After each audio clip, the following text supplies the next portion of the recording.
Benfica Podcast is one of the founding members of Benfica Independent. Benfica Independent is an independent platform made by fans for fans, and in it, you can find our podcast along with many other podcasts, along with articles of opinion, video segments, and much, much more. We're also on patreon.com/Benfica Independent with exclusive contents for our patrons. Hasta que no estás aquí dentro no sabes la grandeza de este equipo. Sí, es un club que tiene una grandeza que no se comprende si no estás aquí dentro. São de uma magia única, benfiquista, que só nós sentimos assim. Por muitos desgostos que possamos ter, valores mais altos se levantam. E o valor mais alto que se levanta em termos futebolísticos chama-se Benfica.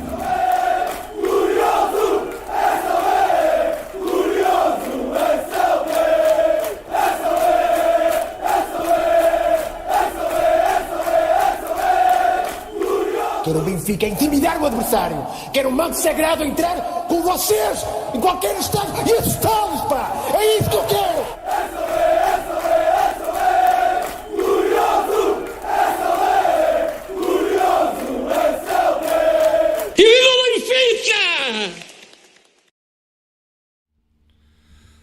What's going on, everybody? Welcome to another edition of the Talking to the Dog Benfica Podcast. My name is Alfredo Fumaças, with you as always every week, bringing you the latest. With me also, he is the maple leaf to my red and white, Dave de Oliveira. What's happening, Dave? What is going on, Alfredo? What's going on to the Freddies in the chat here? Great to be on another night, another podcast, as another Canadian once said on a podcast here not too long ago. But great to be back, and just feeling good, Alfredo. How are you feeling? I think when we're just pulling out wins, and from these past seasons that we've been here, it feels good to win. Winning feels good.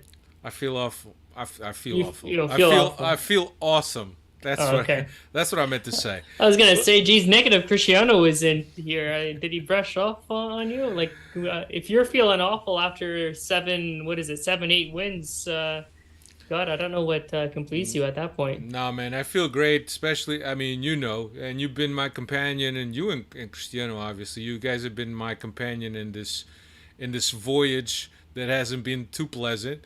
We went through some rough seas, but it looks like we finally got to Tahiti, and now it's nothing but scantily clad women in bikinis and beverages. And look, I'm ready. I'm ready for the season, man. It's been a very encouraging August, as you guys know, and from the results also. But I think that we can't get away from the fact that there's still 5 or 6 months left in the season. There's still a lot that will go on during the season. So it's good to be encouraged. Look, it's good to wake up in the morning and not think, fucking Benfica, some fud. It's good to wake up and with a smile on your face and say, man, I'm looking for, I gotta be honest, Dave. Every time the game ends, I'm already looking forward to the next one. You want more. Same I want here. more. And like Jose Arushu here in the chat says, we're not just winning, we're playing well too. And that's true too, right? Because at the end of how many seasons now have we came here and we might have picked up the 3 points, but God, it was a chore to watch Benfica. Now we put our feet up, get a beer and relax and enjoy what we're watching here. So yeah, absolutely. Look, it's just it's one of those things, man. All in the world is good. All in the world is good when Benfica is winning. But as I mentioned, it's a long road ahead, and we have to be patient. We have to stay supportive, and we have to stay positive. And hopefully by May we'll get to where we want to get to, the promised land. But anyway. I wanted to say hello to all the Freddies that have joined us. Manny Valadão was just at Porto. He's saying he was at the Boa Vista game. Awesome. the Boavista games is the Boavista game is one of the games we'll be recapping tonight. That's one of our topics. We're also going to be looking at the Paços Ferreira game and the Champions League game, and obviously with the window closing, I think it closes on the 1st at midnight, if I'm not mistaken. With the window closing on that date, we'll have some news. But we'll have a full recap of Benfica's transfer window or summer window in the next podcast. Cristiano should be back by then. And if he's not, we'll find somebody else to fill in. Two guys. Chris is closing those last minute transfers there for Benfica. Well, give the guy a break. Yeah, he told me that he's not coming on the podcast until he closes Horta. I said, fair enough. Just make sure you get the right price. And the right Horta, maybe. And the right Horta. Yeah, like Carlos says, one game at a time. Yeah, that's exactly it, man. Davey Hen said, I wanted to see Chris's awkward moment now that João Mario and Florentino are standing on their head. Yeah, look, I've thought about that, Davey. I've thought about that, but I don't want to say anything because Chris always has an excuse for everything. He always has a reason for everything. So I'm gonna leave it alone. And I'll let them play and let their play speak for itself, right? Obviously, we know how João Mario started last season, but that could also be because he was extremely familiar with what JJ wanted of him. So maybe that's why he started so well, and then he kind of went downhill. So we'll just have to see.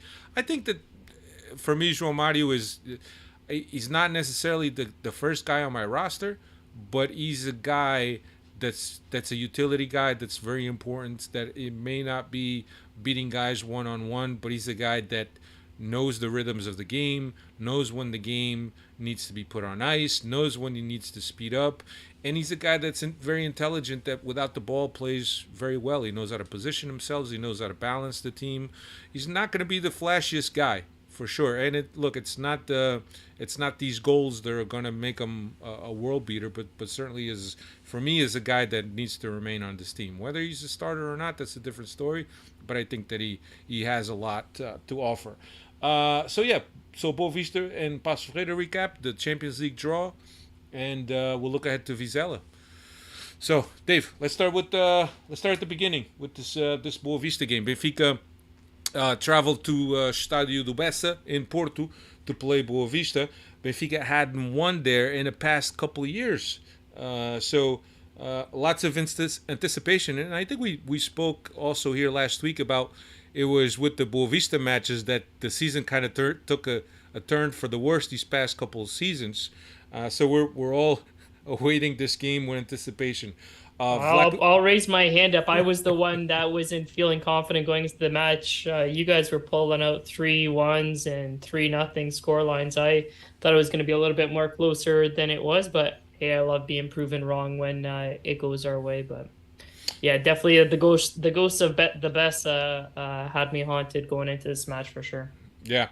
Vlaco Dimos in goal, Gilberto, Antonio Silva, Murato, and Grimaldo, Tino and Enzo, Neres, João Mario, Rafa, and Ramos. So Antonio Silva making his debut this season for Benfica over Vertonghen.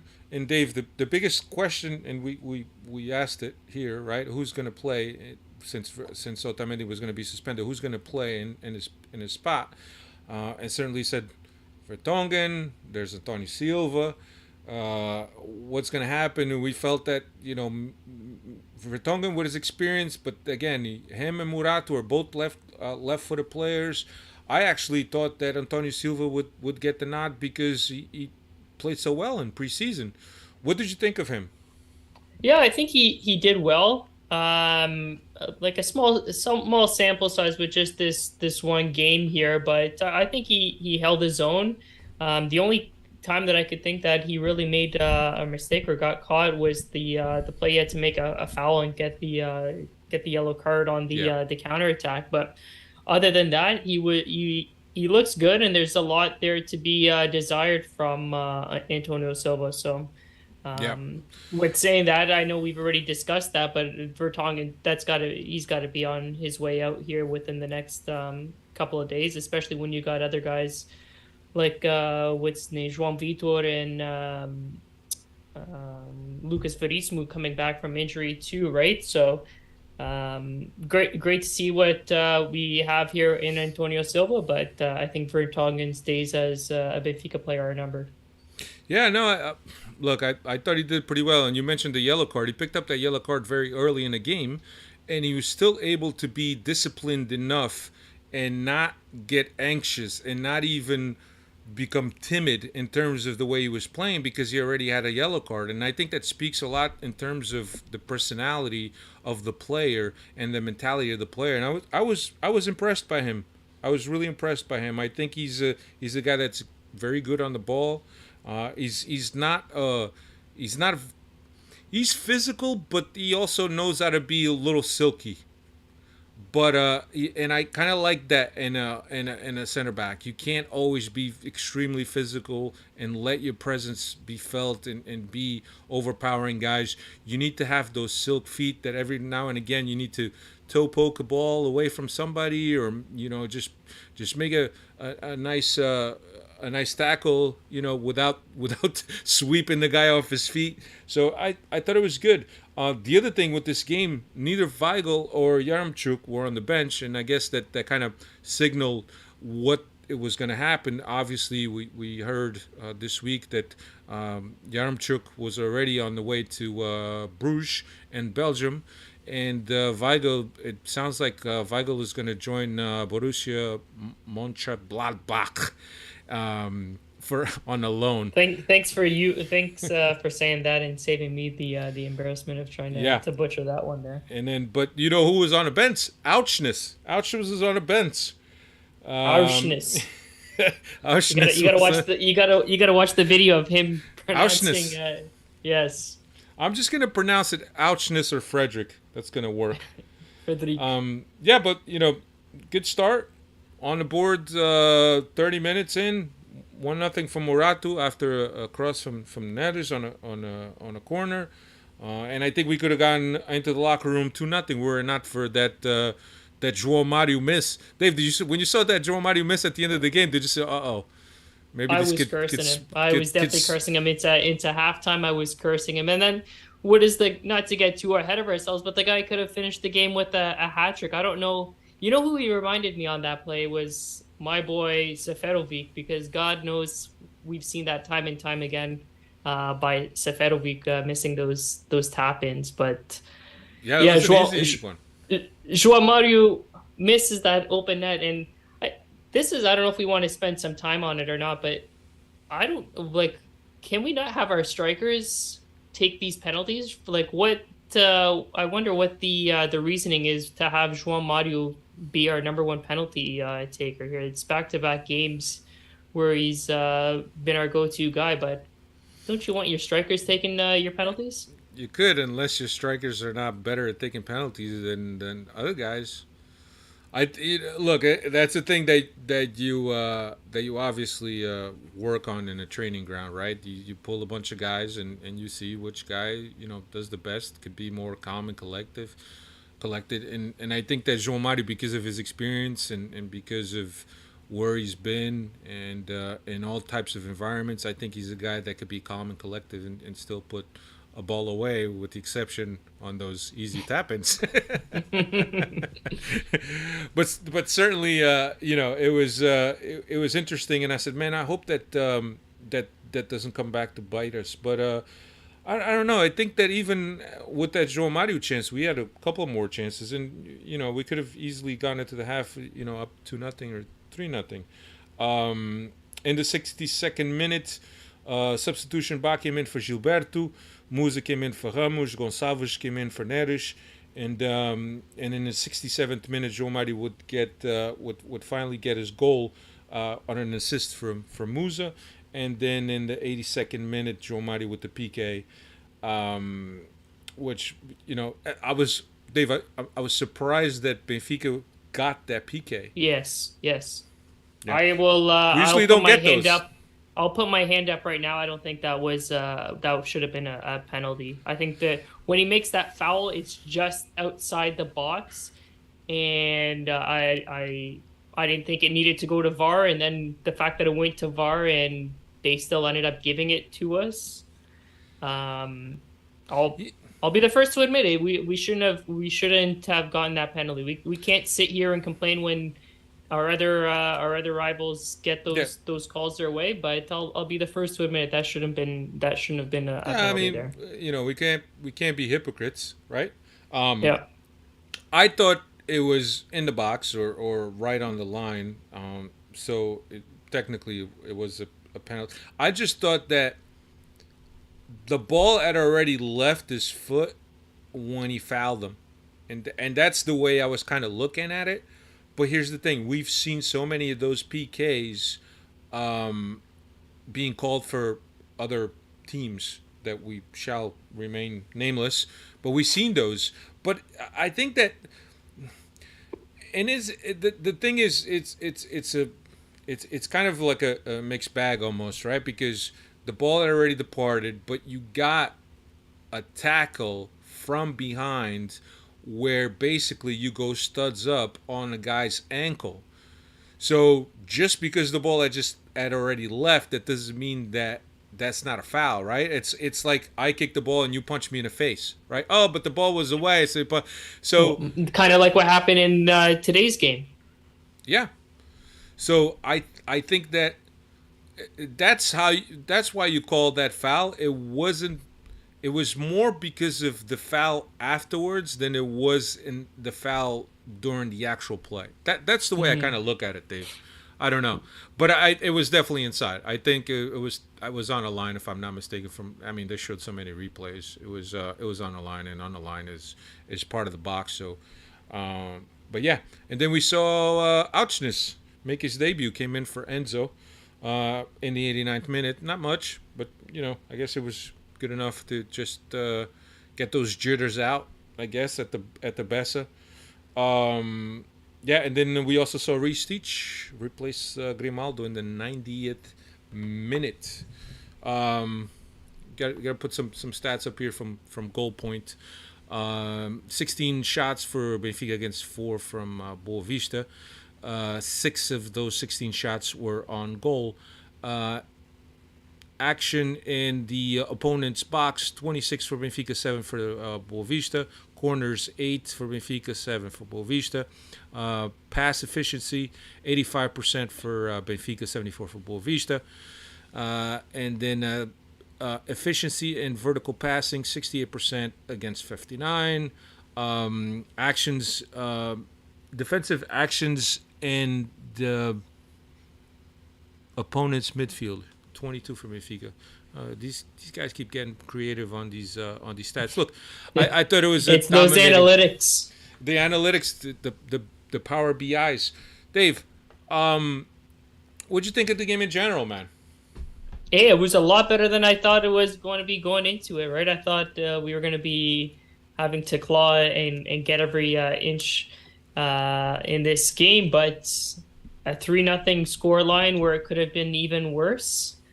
I think my brain is just used and got a lot of scar tissue of the last couple of seasons where I've been poisoned by this Benfica. So it's good to be seeing us dominate and kind of put some of these ghosts behind us here. But great result, and like I said, it's been a pleasure to watch Benfica through the first month of the season here.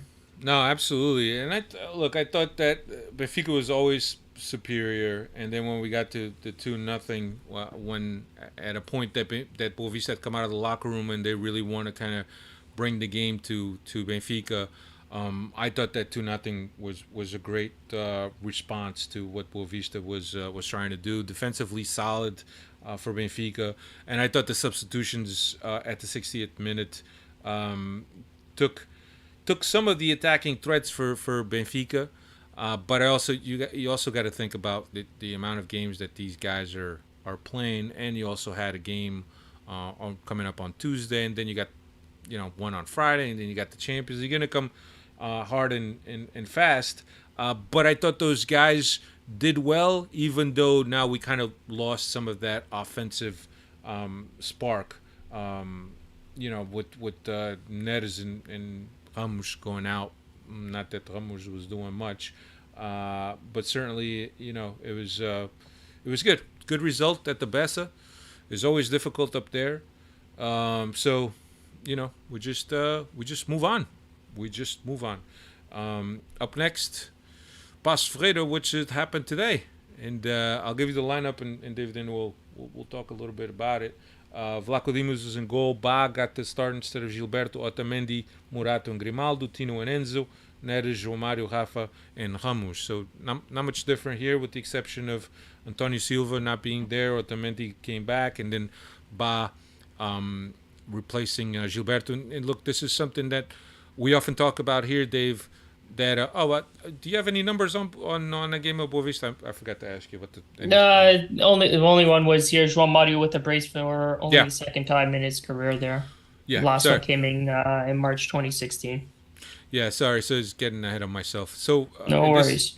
This Paços Ferreira game, we saw in, like I was saying, we often see Gilberto getting a little bit winded towards the end of the game. So, and I think that by now Ba deserved a start. Not that Gilberto has been doing poorly, but I think that every time that Ba has come in, he's done the business. He's done well. So I think that why not rotate? And I think at this point, I don't know if you see much difference between those two guys, Dave. I don't, and that's why I think it was a good move by Schmidt to give Ba a chance and give Gilberto a breather, because I agree that we haven't been seeing that Gilberto Carlos that we've been used to seeing. So a little bit of rest never hurt. Maybe recharge the batteries here for Gilberto, and Ba definitely showed what he can bring to the table in preseason. So let him get some run here in a midweek match. Yeah, Paços again, like many teams, setting up in a 5-4-1, 5 defenders, and then a bank of 4 guys, and then a guy just up front. And it, we had a couple chances. We had a couple chances until we scored in the. Actually, Boavista scored first. Sorry, Boavista scored first in the 39th minute. Paços. Yeah. See, this is what happens when you're recapping way too many games together. Everything overlaps. Yeah, Paços scored the first game on the 39th minute. Kind of like a fortuitous from a good shot, and then just a redirectioning on a header. But really, the Paços scored a goal against the run of play, which I thought that was unfortunate for Benfica to allow a goal like that.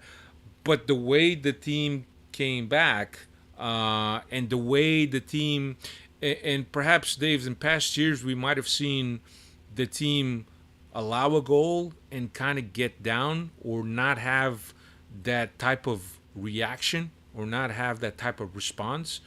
And when you look at the way this team played, and they never even slowed down, they just kept working at it, and then getting a goal, and then 2 minutes later getting another goal.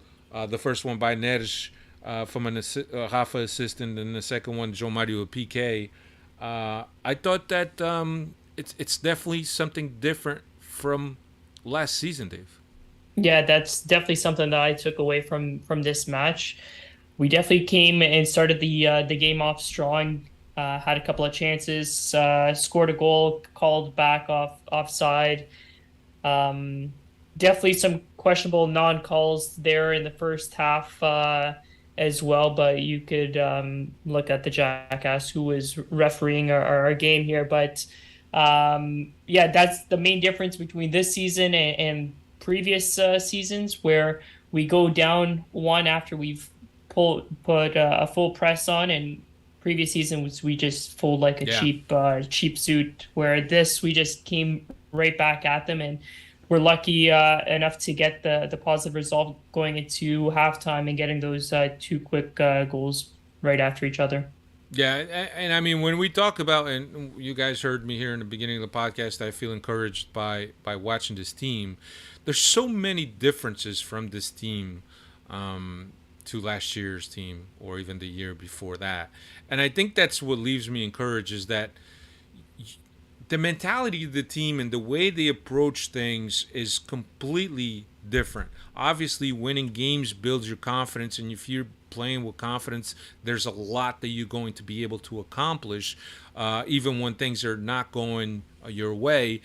But certainly, man, when you look at how unfazed the team was after going down 1-0, even though they were dominating the whole first half, and then to be able to strike, boom, boom, well, just like that within 2 minutes, and then I said, okay, you know, enough playing around. Here's how we answer this, and then going into the locker room, already in an advantage situation was even better, because you take that tie into the locker room. There's no saying on how Passos was going to come back for the second half, whether they were going to even put more guys behind the ball, if they were going to do anti-jogo, whatever. But I think that when you scored that second goal before the half, now you kind of set the tone for the second half. And look, they created enough chances to get to go to the locker room ahead. So I mean, I thought it was fair that Benfica was winning going into the locker room at halftime, because Benfica was just much better than Passos Ferreira. Can't say more than that. You hit the nail right on the head there, Alfredo. Yeah. And then in the second half, started the game, and right inside the first 15 minutes, 3-1. Ramos from a João Mario assist. I just wanted to talk, and we spoke about the penalty. We spoke about the penalty against Boavista. We'll talk about this penalty also. But here's the thing: how surprised is everybody that we're actually getting penalties called for us? What is it, 2 through the first 4 games of the season? Where did we go? Almost like 20 plus games. Was it the last season where we didn't get a penalty called? Right. The season before, the penalties have been very scarce, very, very scarce. And looking at this penalty, it's like Ba touches the ball first, then he gets hit. But it was so close. It was like a fraction of a second. But I see how that gets called. But maybe in years past that doesn't get called, because they could say, oh, the goalie touched the ball too. But I thought that the goalie hit Ba before he even touched the ball, and I think that's going to be a foul all day. And then after the goal, the Ramos goal, he had that one opportunity 1-on-1 with the keeper, tried to put it away, and the keeper made a kick save. So we could have basically put the game away there. We had a couple opportunities to put the game away there, and we didn't. In the 67th minute, Musa comes in for Ramos. Then in the 79th minute, Gonçalves comes in for Neres, Araújo comes in for Rafa. And then I don't know what happened. I think that maybe the team had played, was it Saturday or Friday that the team had played? Saturday. Now they're playing Tuesday. So I don't know. I don't know if the team kind of relaxed after the 3-1, said this is done. Let's manage some of our fatigue. And I think that there was some tired legs. I think that Benfica dropped down a little bit on their intensity. They were still playing. They were still moving the ball around, but not with the intensity that they usually do. And then you allowed that second goal by Passos Ferreira, and then you kind of saw yourself in a bad position. And then I didn't watch the game live. I was watching the relato, Dave, and in the car I was like, oh man, here we go. How many times do we see that?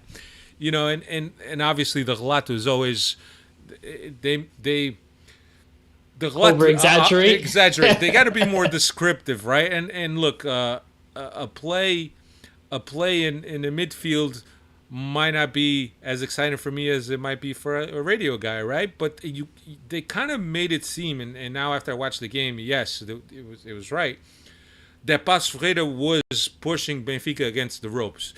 Passos Ferreira wasn't really pushing Benfica against the ropes. Benfica was defending well, but Passos Ferreira was spending more time in Benfica's final third than I was comfortable with. And I think that was, for me, that was the biggest thing. And like you said, scar tissue and traumatized from years past, that I'm like, oh man, please don't let this happen.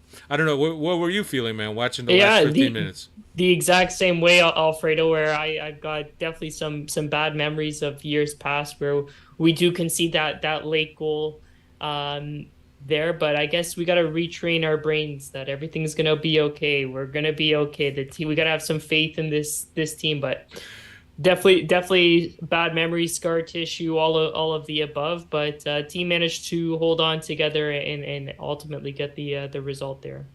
Yeah, it's almost like you get the shakes. You wake up with cold sweats at night. So no, no, So that We was gotta see we're seeing the light that night again. Remember that when yeah. When he saw what's the his light, name saw the Vitória. light. Yeah. Yeah, no, there was. Look, I thought, and I just put up the stats by goal point, and Benfica really dominating, 27 shots, 6 of them on goal. Coincidentally, the same amount on goal that they had against Boavista. 42 actions in the opponent's box, 13 corners, 88% pass accuracy. You know, 67% possession. I think that you look at the score line, it's 3-2, but really the game wasn't even that close. It really wasn't that close. But you got to give it to Pasus. They capitalized on their chances, right? And this was a team coming into the game that hadn't scored a single goal all season. And hadn't won the game yet. Hadn't won a game, still winless, but and scored 2 goals on Benfica, who hadn't conceded a goal all season in the Portuguese league. So you got to give some praise to Pasus in this game. They definitely capitalized on their minimal opportunities that they had, and they gave us a little bit of scare at the end there. Yeah, no, I agree with Carlos saying here the team's attitude is completely different. 100% body language, you see everything. Carlos, I even mentioned something about last week? I think it was last week that I mentioned how even the whole body language on the bench and the technical staff is completely different. In the way that you see like the interactions. And obviously you don't need to be there and listen to what they're saying to each other to understand what's going on and to get a feel for what the atmosphere is like and what the interactions is like between the technical staff. But certainly, yeah, I agree. Body language, yeah. And the thing is that, Carlos is also saying we missed a lot of chances. That's worrisome. Yeah. Yeah, I don't know. That's man. in all our games though. Like we're still putting away on average like 2.8 goals a match. I believe I saw, but there's still a lot more goals that we should be putting away, and we could really be running away with this even more than what we've been seeing. But yeah, I've been really wasteful up front there. Yeah, and the biggest thing is that that Sporting had lost, Porto had lost.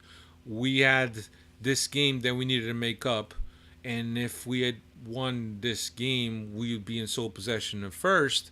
But how many times have we seen in the past that both those teams lose and then we end up shitting the bed the same way, and we never capitalize on the advantage? And look, here we are, and look, it is what it is, and I know it's early, but 4 games into the season, and we already have 8 points between us and Sporting. I believe it's 8, and then they lost 2 games. They lost 2 games, and I think they and drew against Braga. Yeah, they tied 1. Yeah, so they have 1 win. They have 4 points, and we have all points, 12 points. Yeah. So and that's the thing that I didn't want to happen. Is like, man, please let us take advantage of the slip up from both Porto and Sporting, so at least we could be somewhat comfortable.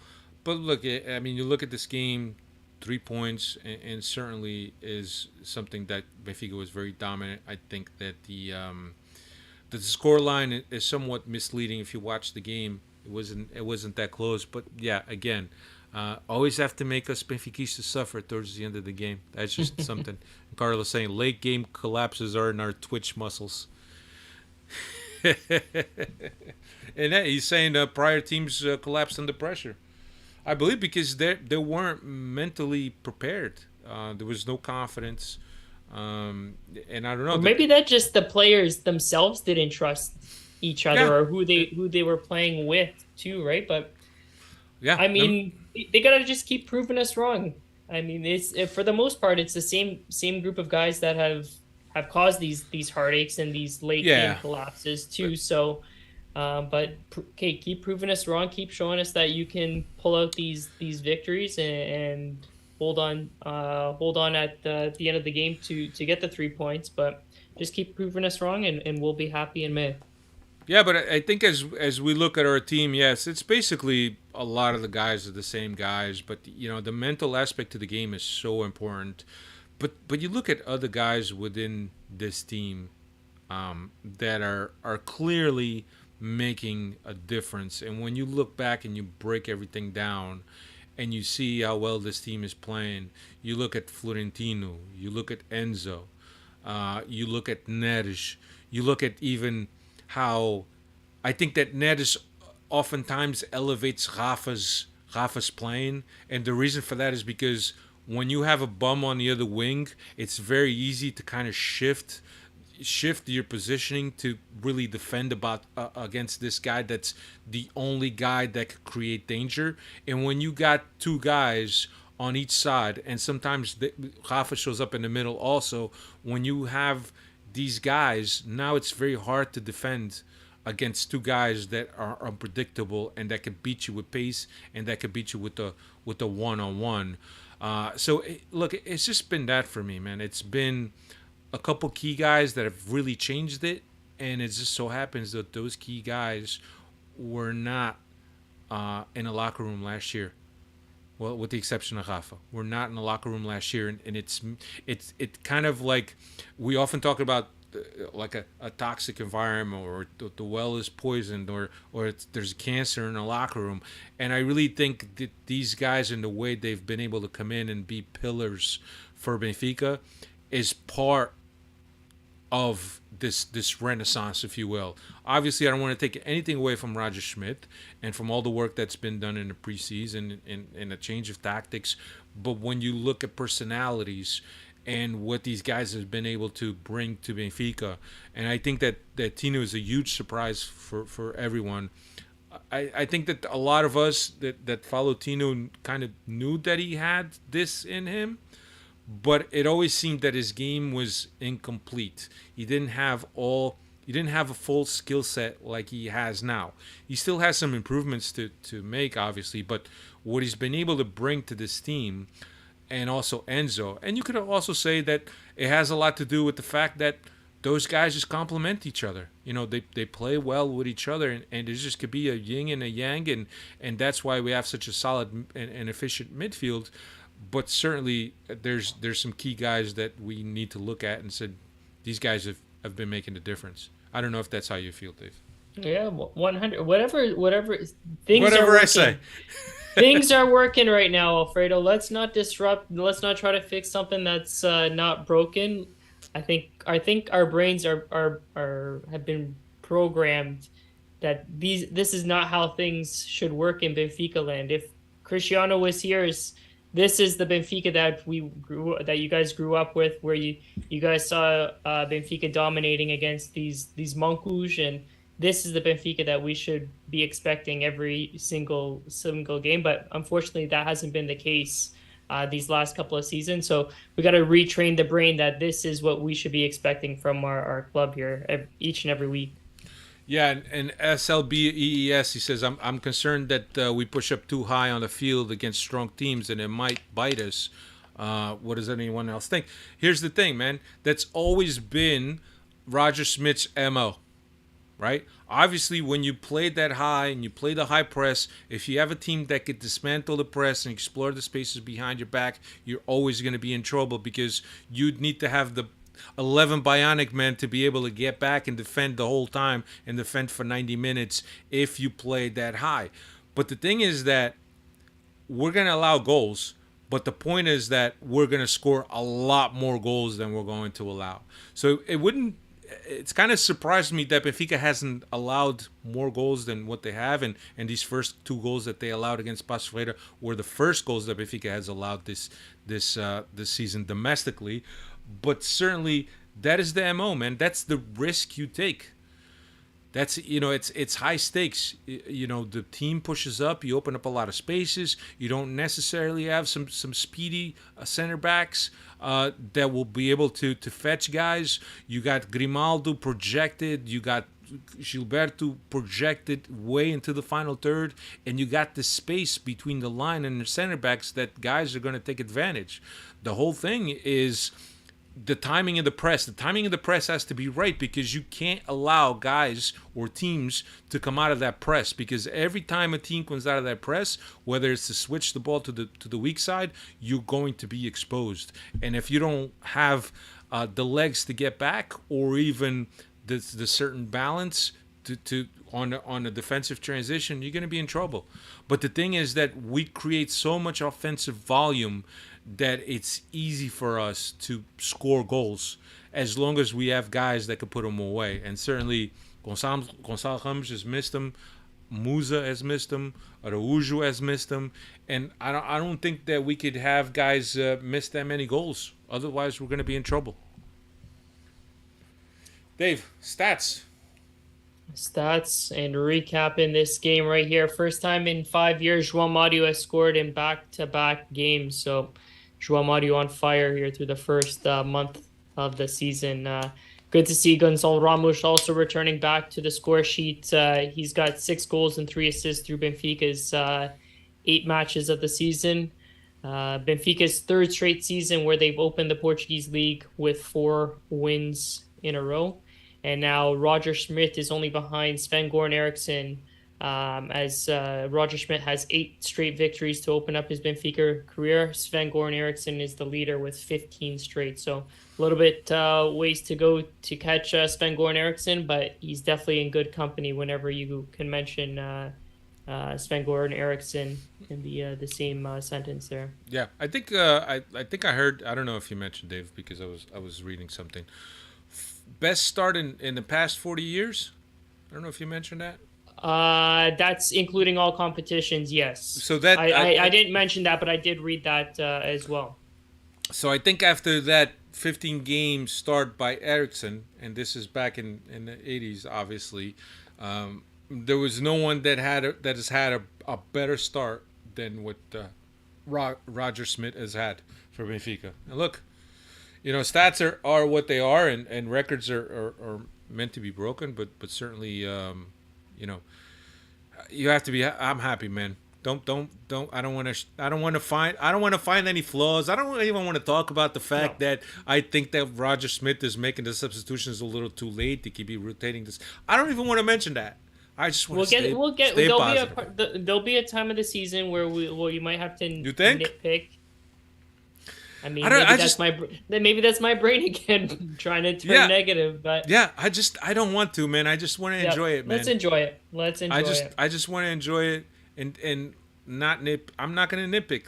I'm just not going to. I'm not going to nitpick. We'll wait for Cristiano to come back to start nitpicking. Yeah, you can nitpick. You can nitpick all he wants. I'm just going to ride this wave, baby.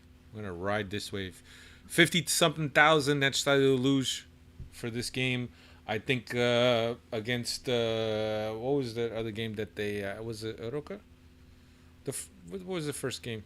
They've had 50-something thousand every time that they've played at Stadio Luz. So even including the game against what was it? Dinamo. Who was it here? Dinamo Kiev. Ruka to open up the season, and then Midtjylland and Dinamo Kiev. Yeah, were the other 2 opponents. So anyway, Champions League, baby, the moment we were all waiting for. PSG, Juventus, and Maccabi Haifa from Israel is the teams that we got. Dave, how do you feel about this draw, man? I said last week I wasn't too scared of Juventus. I know you had some hesitations where you kind of wanted to avoid them, but just from a personal aspect, my brother-in-law is a huge Juventus fan, and I see the struggles that he's been going through, kind of like us the last couple of seasons. And this is not the Juventus where they pulled off 9 or 10 straight Serie A championships. They're kind of having to rebuild their team here post Ronaldo, and I think we're going to take some points away from Juventus. I'm optimistic on that draw. PSG, I mean, they're a super team. They are what they are. They've got easily probably the top three. We've got three of the top 10 players in the world on that squad. It's just a FIFA PlayStation team that they've got there in Paris. So Yeah. those results will speak for themselves. But that it's ultimately going to come down to those two games against Juventus, and um, I hope we do our business against Maccabi Haifa as we should, but it's going to come down to those two games against Juventus. Yeah, I think so because, as you mentioned, PSG will be PSG. But here's the thing, man. PSG, with all the talent that they've had, they oftentimes struggle being a team because of all the egos and individuality. So I'm hoping that could be the case. But certainly, I mean, all the money that they've dumped into that team has been with the sole intent of winning a Champions League, and they haven't done it. So every year, as they step on the field to debut in the group stages, that always has to be in players' minds. Is that this is going to be the year, and let's get on a good roll here. But look, I thought that Porto and Sporting got a little better groups, I think. But look, I think that Juventus and we'll see where we end up. I think that Juventus, I think we could compete with Juventus. I think that if we get a good result at Stadio Luge, even if we go and lose in Turin, I think that if we split that, we could be in a good situation. And obviously, we can't underplay Maccabi Haifa. And last season, we opened up the group against, was it Dinamo Kiev that we opened up the group stages against Dinamo Kiev? And we could have won that game. We went to play them there, and I think we tied them. And I don't know 0-0, and yeah, you're right. I don't know if you remember that was the game. That was the game that I kept saying we could have been in such a much better position at the end of the group stage without having our calculator in hand if we had just won that game. And we should have won that game. We should have won that game. Yep. But what I wanted to look at is how these fixtures set up and how they fit within the Portuguese calendar. So we opened up against Maccabi Haifa at home at Stadio Luge. Then we traveled to Italy to play Juventus. In between, we have Famalicão, which is not too bad. We have Marítimo and Vitória before we host Messi and company at Stadio Luge on the 5th of October. Then we have Rio Ave splitting that turn fixture where we will travel to Paris to play PSG. And then between PSG and Juventus, which that Juventus at home could be a very deciding game, we have a trip away to the Dragão. Yeah, that's going to be a tough stretch there. Yeah, and I'm looking at this. We have 1, 2, 3, 4, 5, 6, 7 games in October.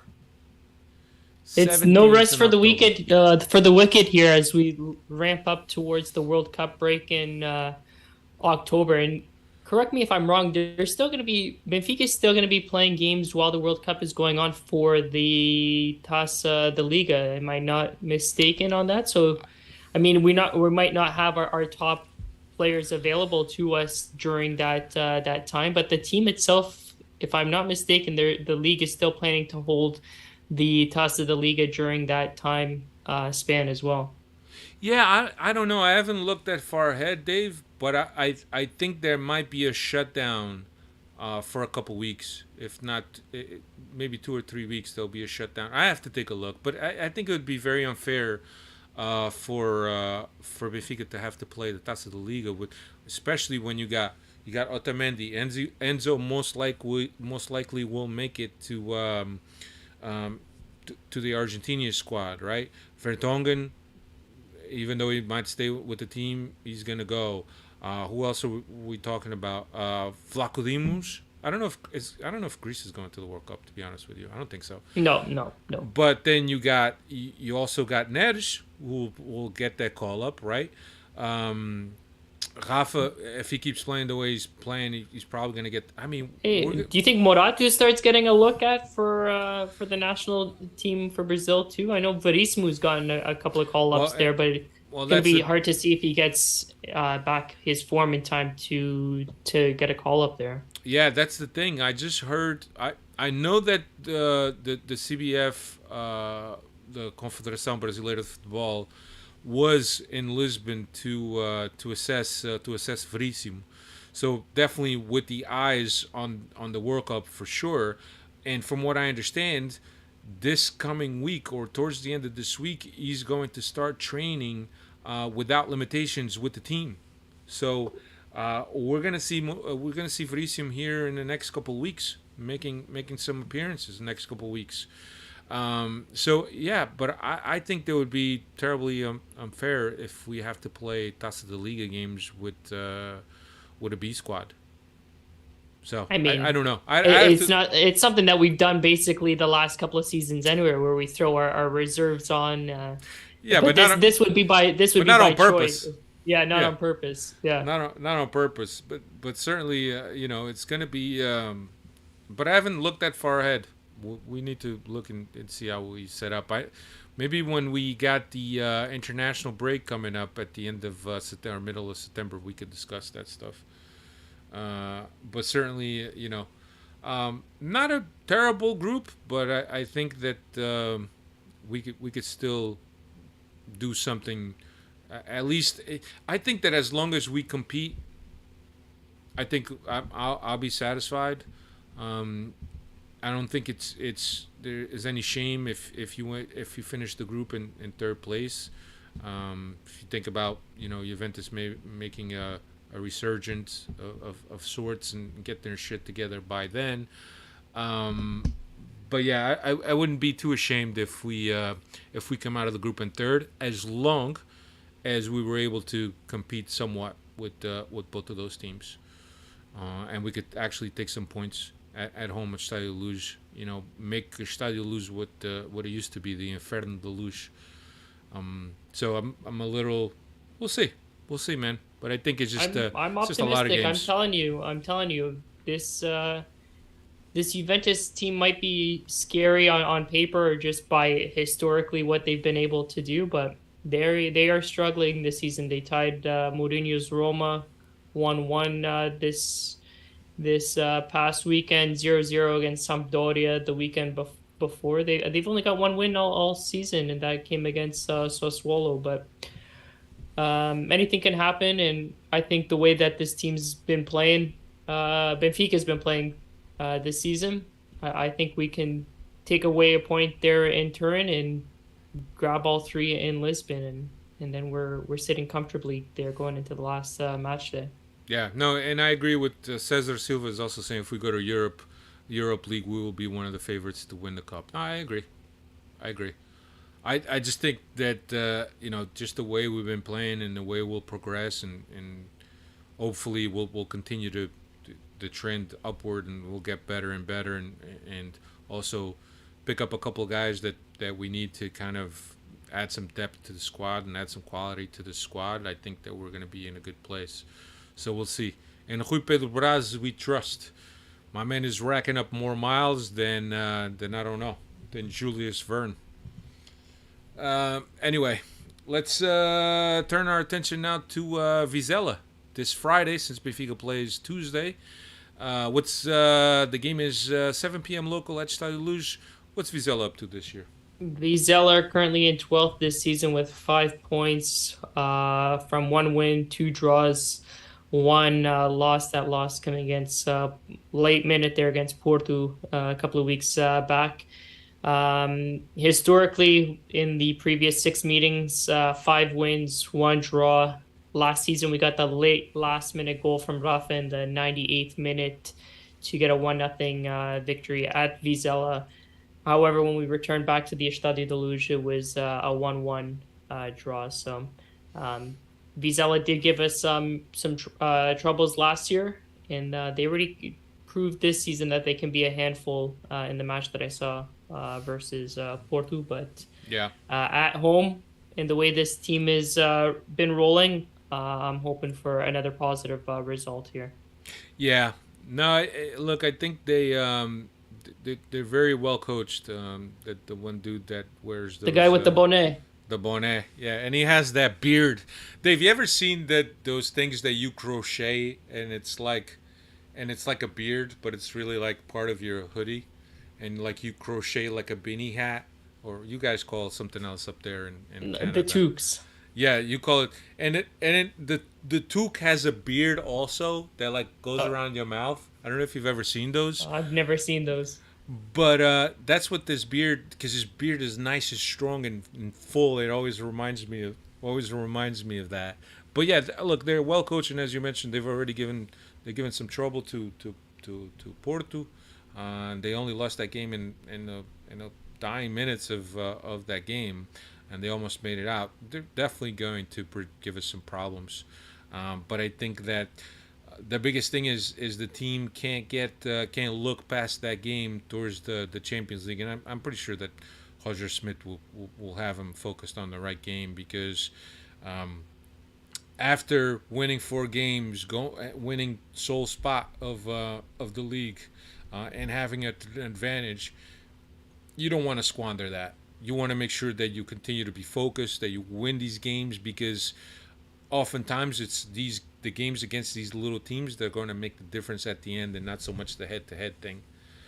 And that's where teams lose most points. And look, we need to get back to just winning at Stade Luge. Last year we lost 15 points at Stade Luge, if I'm not mistaken, and that to me is unacceptable, especially because of the amount of support and the fans that go to the stadium. I think that we as fans deserve a lot more from the team than a team that is going to lose points at home against these minnows. So hopefully it will be a good result. I think I'm gonna go 3-1. What do you think, Dave? I'll go 3-0 if you're gonna go 3-1. Okay, let me write that down. I gotta go back to what we said last week. I know. I was off for Boavista, that's for sure. 3-0. And what did I say? I said 3-1. Yeah. Yeah. Let me see what we wrote here. What I wrote. So you had 2-1 against. This was the Boavista game because we didn't predict the Passos. You had 2-1. Pedro had 3-1, and I had 3-0. There you go. Could have made some money. Could have made some money. Yeah, man. But look, encouraged by what I've seen so far. It's great that we're not squandering lifelines that the teams are giving us. The SLBES was talking about the Champions League and no talk about third place. I very realistically, I think that we have a very good chance to come out of the group stages and go into the knockout stages of the Champions League. And as you know, I've heard this here mentioned, especially Dave, that Juventus hasn't really been the team that we've seen in years past. Even when they had Ronaldo, I thought they've kind of been on a decline, as Dave has mentioned. So yeah, I think it's going to be that fixture between us and Juventus is going to determine the outcome. But we also need to get all 6 points against Maccabi, and hopefully Juventus will drop some points in Israel or something like that. But we can't. We can't. It's just we need to remain focused, man. We can't let up. I mean, we've had so many let ups throughout these seasons where you're positive one day and then you come back the next day and you're like, oh no. Or you got 45 minutes that you play good football, and then you got another 45 minutes that the team is unrecognizable. And how many times did we see that last year? Plenty of times. So it's good to see some consistency. It's good to see the boys focused and mentally ready and not get shaken up by allowing a goal, even if it's against the run of play. I mean, we saw so many things from Benfica in the past couple seasons that were just, just head scratching and frustrating as all hell, and sad and depressing. That I just want to be happy. I have the right to be happy. I think all Benfiquistas have the right to be happy. You included, Dave, and Cristiano also. It's time to strut. We got that extra pep in our step, and we don't man. it's still early, but let's enjoy it while we can, because God knows these past 2 seasons have not gone our way. Yeah. Let's see what everybody's saying here in the chat. Cesar says 4-0. Carlos Amaro says 12-0. That's it. That's the way. The easy misses come to an end. Yeah, imagine if we start pulling all those goals away, man. Wow. Then you know what the narrative is. Oh, Benfica, they got to give these little teams a chance. It's not nice what they're doing. It's almost disrespectful. Disrespect, like that B-Sad game when we the B-Sad in the Nacional game. Also, we beat them the 10-0. Nacional game, at least Nacional had 11 players on the field. B-Sad, I think, had 9, and two goalies playing out of their positions there. Yeah. But let's get a big score line here, like a Liverpool 9-0 that they just put up this past weekend. I agree with Cesar. It's a big improvement from recent past. Yeah, man, we deserve it. We deserve it. We can't be 3 years without winning a title, man. We should be winning a title minimum every other year. Minimum. Because things happen, there's renewals, there you lose players. It's like I kind of dread for the end of the season because I already know that we're gonna lose Enzo most likely. And they're just probably going to. Because the thing is that when you start, playing, and you start, kind of coming to the top and making highlight reels and this and that, teams are taking notice. And you got young players with the enormous amount of talent and margin for progression. So it's great, man. Hey, just means our boy Pedro Braz and Rui Costa just go in and have another good transfer season next year, if that's the case, with some extra cash in their wallet. Yeah, I got an update for you, Diogo, on Horta. It's currently 3 a.m. and Horta's probably sleeping. That's my update on Horta.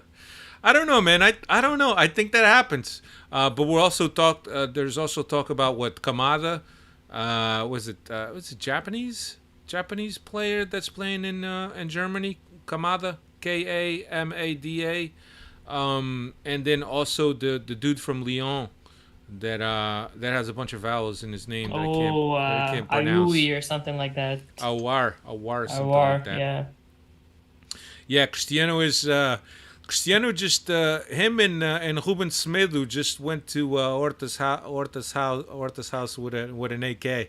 Chris is not with the AK. Chris is the guy with the flashlight. He's the one that's making Horta see the light to come to Benfica. Right. He's doing the flashlight. Yeah, he's doing the flashlight. He's knocking on his window and he's got the flashlight. Who knows what's going on there? Yeah, but the Kamada, I'll be honest, I watched Kamada. I liked him as a guy that plays in between lines, and the OR guy that plays in Lyon, it's an attacking, but he also could play as an 8. I don't know if we need another guy like that. If he could play as a 10 and a guy behind the striker, then I'm good. A guy that plays in between lines and associates well and combines well, has some technical ability, and please let him have an outside shot, because God knows we don't take enough shots from outside the box. So, but yeah, man, good. Dave, that's all we got, man. Do we want to preview Maccabi Haifa? Because I mean, we're already playing next Tuesday. I don't know any. You want to preview them? I've got some. All right, let's do it.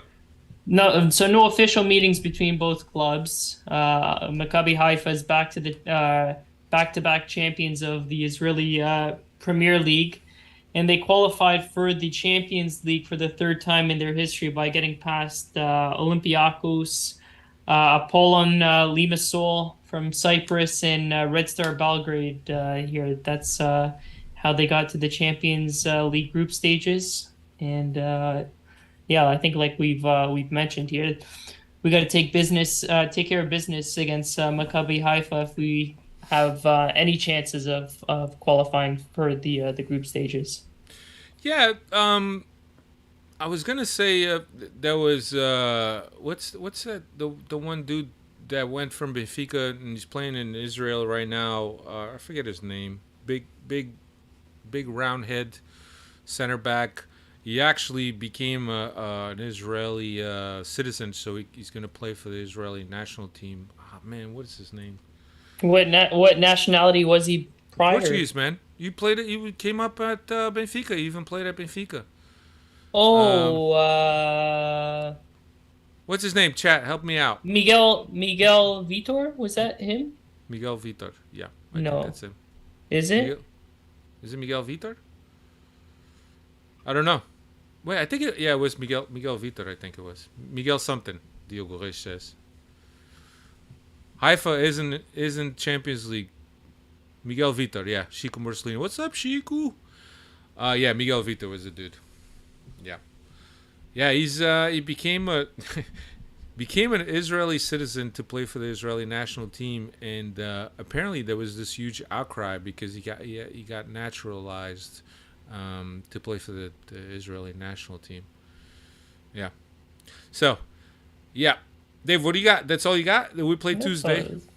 We got it's from here on in. It's going to be 2 games to recap and 2 games to preview all the way.